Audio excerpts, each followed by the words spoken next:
Those men came to the table, some of them, who actually in the end didn't support the agreement, with insults. At the start it was very difficult for us as women.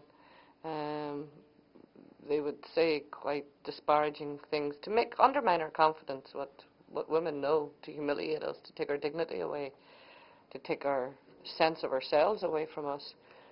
So they would name call quite a bit. We used to start an insult of the week notice board outside our rooms and write up these insults. And sometimes the guys didn't know they'd made them until they'd read them. And they said, I didn't say that. And I said, yeah, you did. Oh, God, I didn't realize I'd said that. Is that how it came across? Yeah, it did. Right. And they'd walk on. And then they'd realize that we were challenging them. We weren't going to collude with it.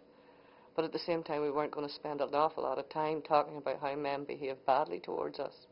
Because that's all the media at the start wanted to focus on. And that would have been a terrible position for us to have ended up in either.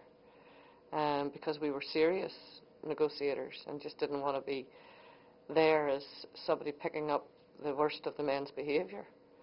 This was bigger than that. Anyway, we said to ourselves on the worst days of our hurt, and it was hurtful, that this was more about them than it was about us. They called us dogs and cows. They mooed through our speeches and booed through our comments, tried to silence us, talked when we were talking, tried to pick the most menial, insignificant little points and make something of them. But we came so prepared to that table. Every night we met in my house, because we all had children, and every night we prepared for the next day, and we had our papers written. And when the chairperson, who was Senator Mitchell of the talks, used to give us homework, in other words, he'd say, I want you to answer these questions and come back with your views on them. It often turned out to be the case that we were the only ones answering them. And we didn't find this out till later, that the only people that were prepared to put their thoughts on paper and to give them to him were ourselves. And we generally were the first to return these by the deadlines which he was setting. Because we felt that we had to take this extremely seriously. And we wanted to go in there because we weren't so confident. We over-prepared. But it was then a voice of confidence that we took to the table because we had worked so hard in knowing what these complicated, and they were complicated constitutional issues, were going to look like, and what our own views would be on them. And of course people said those women won't be able to deal with these constitutional issues, or they don't have any views on these constitutional issues, and how wrong they were. And in fact we also told them women's issues are constitutional issues too, because at the start they said this has nothing to do with the war. We sort all that stuff out whenever the war's over.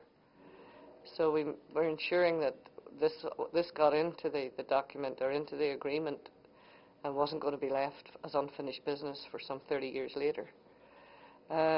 So it was a very interesting experience for us, and we gelled extremely well together. Every woman brought a different skill, and we found all the skills that the women had. Some were very good at social skills and getting people and figuring out who the decision makers were, and others were very brilliant writers. And the governments told us when it was all over that they had put a bet on whose party had got the most in the agreement, and it was ours. When you cut a deal, the thing you have to remember is don't bring people problems, bring them solutions, because you've got 2 seconds to get your thing into the document, otherwise it'll never get in. And if you start bringing them problems, nobody else is going to draft the alternative, which is the solution. So we kept drafting for the last 3 nights the solutions of what we thought might work, and hence the reason why we got so much into the document.